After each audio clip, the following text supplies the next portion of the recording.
Hey, Hannibal TV, it's the king of Connecticut here, and I am typically a firm believer in minding my own business. I don't care what any of you do your thing, have fun, enjoy your life in any way you want. And this is like an exception here with the Nature Boy Ric Flair because I feel a little guilty. I feel like I may have inadvertently caused Ric Flair's divorce. Maybe it was the last straw, maybe it was one of a few last straws, but I met Rick many years ago.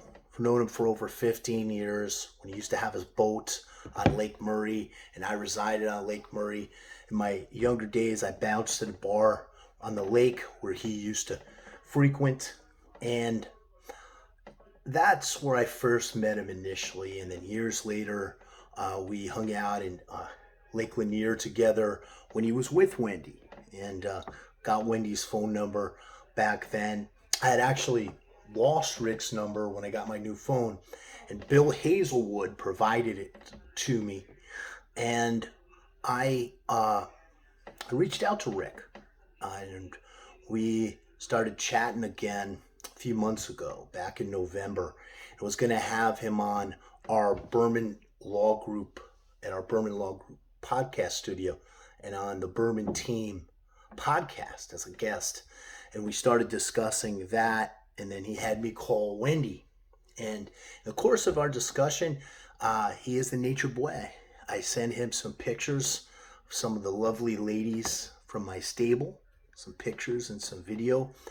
And I got a call from Rick just before Christmas, December 15th, actually. As you can see the timestamp on his text back to me. And he had asked me to call Wendy and say that I mistakenly sent these pictures and video of some of my beautiful ladies, which he relished. Ric Flair loved receiving them.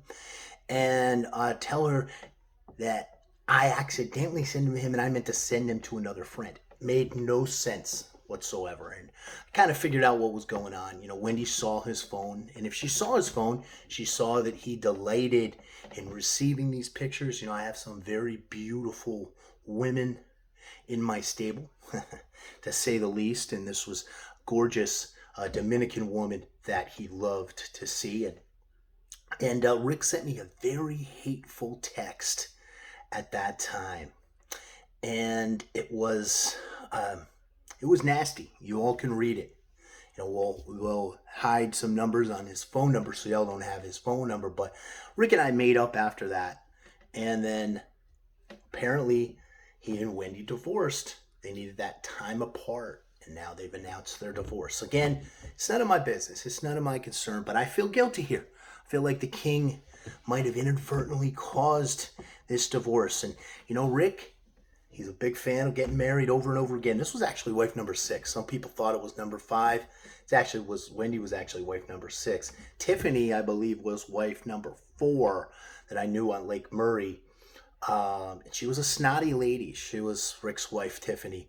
She was a trainer at my old gym in Columbia, South Carolina, fitness competitor. She's one of those girls that wouldn't even look at you. You know, she thought she was so haughty, wouldn't even look at people. Wendy, you know, I found to be a nice lady. So I hit Wendy up yesterday, and we had a nice conversation, you know, as you can see. Very nice conversation. She was checking me out in the pool, you know, looking as only I can look. So there I got to ask you, who is the true dirtiest player in the game? Wendy and I might be going for cocktails here in the next couple of days. So I wish Wendy and Rick the absolute best, and I'm going to close this out the only way I know how. Woo!